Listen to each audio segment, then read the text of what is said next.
Well, good afternoon. Welcome to RBC Not So Live, because I'm actually recording on Monday afternoon and I'll be uploading this after a while. Actually following up from what we did at church yesterday at Rahama Baptist. A few months ago, somebody had asked me at church about, what about sharing some thoughts on parenting? And so I'm not usually the type of guy to preach on holidays necessarily, but I thought yesterday would be a good day to do this. So I got to thinking about what the word has to say about parenting and just some life experiences from my own life and others. Came up with this: Pastor Dave's 10 suggestions on parenting, not 10 commandments, not Moses, but 10 suggestions. So just some thoughts for you today. First thing is, thou shalt, and let's go with that. Thou shalt lead by example. Thou shalt lead by example. Probably the most important thing in talking about this. The Bible gives us more instructions about how we're to live than how we are to parent. And that's what we need to look at in our own lives, is what's our example like? In Scripture we see positive and negative examples. I've thought of both Abraham and David. Yeah, Abraham had a problem with lying sometimes. David, man, he really had some issues, didn't he? But yet, Abraham was also called a friend of God, a man of faith, and David was said to be a man after God's own heart. So you don't have to be perfect in your example, and I think that's part of the thing but you need to lead by your life and by your example. Timothy, Paul told Timothy when he was writing to him, he said, I'm reminded of your faith with your mom and your grandmother, the influence they had in their lives. Paul said, follow me as I follow Christ. And I was thinking of somebody like Jim Dobson. I don't know how many times Dr. Dobson used to be focused on the family, how many times I heard him talk about his dad and the incredible influence he had on his life. So as a parent, probably the most important thing is you lead by your example. You show your faithfulness. You show your faithfulness at home with your spouse.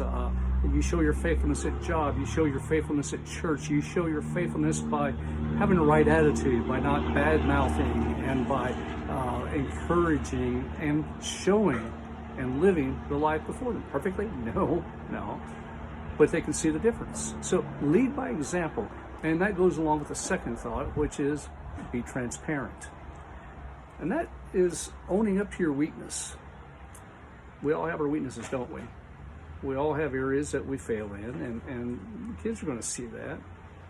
What they want us to be is to be honest. And when you fail, you confess your sin to them. You admit the sin to them. And you don't need to be spiritual. They're going to see through that. You don't have to put on a show.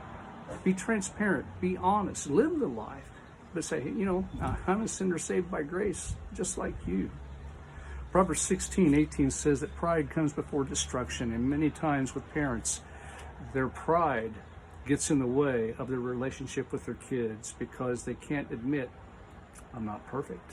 So lead by example, be transparent. Thirdly, avoid the loud voice. Avoid bullying. Proverbs 15:1 says that a soft answer turns away wrath. And we need to learn to tone it down. We need to not provoke our kids. Ephesians 6 and Colossians 3 talk about how don't provoke your kids.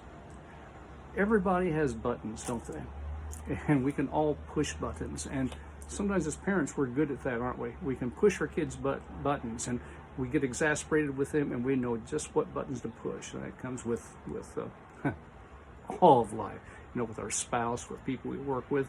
But with our kids, we need to be careful. Don't push your buttons. Remember, they're just kids. So lead by example, be transparent, avoid the loud voice, the bullying. Fourthly, disciple them, both formally and informally. The fact of it is, you are the key discipler in their lives. Deuteronomy 6 talks about how We're to share the word with them when we're out walking, when we're in the home, when we're rising up, when we're going to bed. In other words, it's supposed to be a lifestyle in our lives. So you spend time with them. You spend time in the Word. You find opportunities to share. It doesn't have to be fancy. It doesn't have to be some great liturgy. It's just sharing your life, sharing it as you go along, whether you're out fishing, hunting, or out at the playground or whatever. Find those opportunities to share. Be faithful in family devotions. And, the thing of it is, it doesn't have to be fancy. It doesn't have to be long. Matter of fact, that's the worst thing you can do is make it long. Keep it simple, keep it short. All kinds of devotional tools that you can find out there today. But make sure that you're faithful in those family devotions. So disciple them. And then fifthly, be available. Be available. When they really need you, be there. So they know they can count on you. Now, the opposite of that is being a helicopter, where you're always having to be around. And that's the opposite side. Don't be a helicopter, but do be available. Be there when they need you. Sixthly, take an interest in their interest. Take an interest in their interest. Sometimes our kids, they have things that we're not necessarily interested in, and that's cool. They are who they are. They're wired the way they are. Find what they like and take an interest in it. Spend time with it, whether it's in sports, music, arts. It can be all kinds of things. It's just like with my grandsons. I have 4 grandsons now. My daughter's, her littlest one, not sure what he's interested in yet, but Levi, her oldest, man, he excavators and dump trucks and forklifts, and he is just fascinated by that. And he's got these, he's got them all around the place because they realize this is what trips his trigger. And so they're investing in that and playing with them. And when I get a chance, we get down and we play with the excavators and such, because that's where he's at. My sons, they like, especially his oldest one, Caleb. He is very good at sports. They both love Spider-Man and things like that. And you find what they like, and you just show that, hey, I care about what you're interested in. And as they get older, take that time to be involved in things that maybe don't mean so much to you, but it sure means something to them. And then seventhly, give positive direction. Build them up. Don't tear them down. Don't just discourage them and say, oh, you can't do this. Try to find positive alternatives. Don't expect them to be perfect. You're not perfect. I'm not perfect. Why should they be perfect? So we want to give them some room to breathe and to give that positive direction in their lives. At the same time, we don't want to give them the false view. I just saw somebody today that had a t-shirt that says something about I am awesome. Well, my first thought in my mind was, I only know one person that's awesome. It's not me.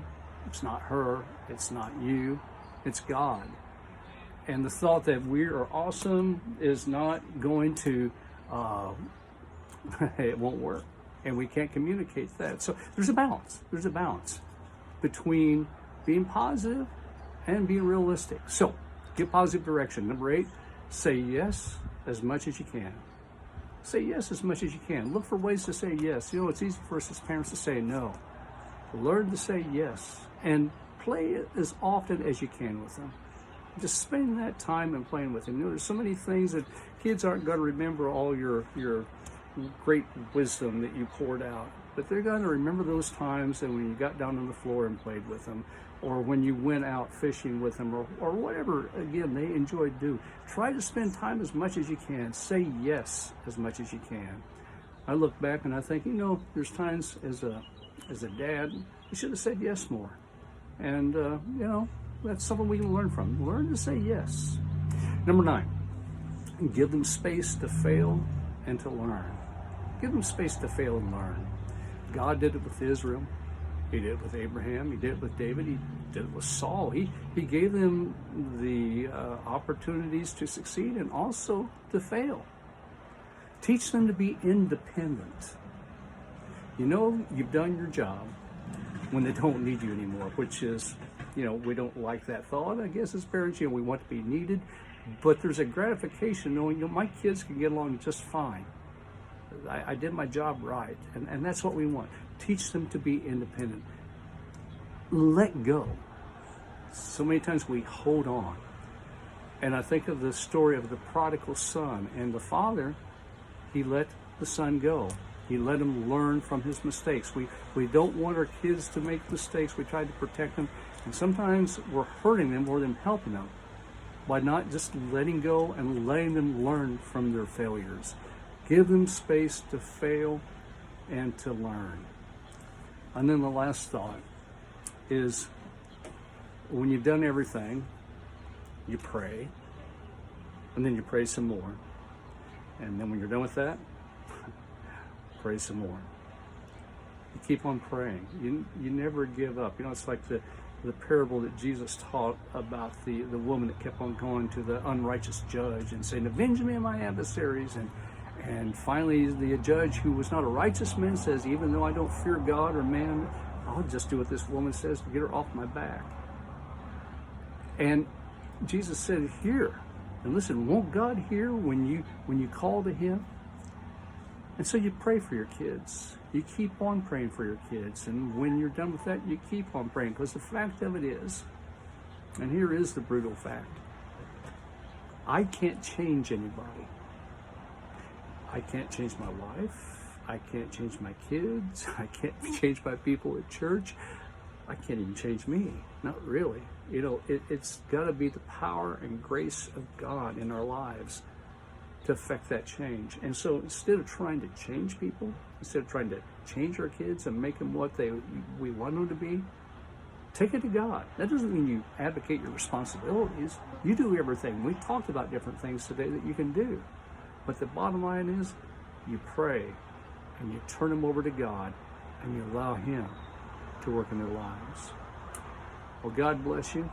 You have a great week, and Lord willing, we will see you next week. Bye.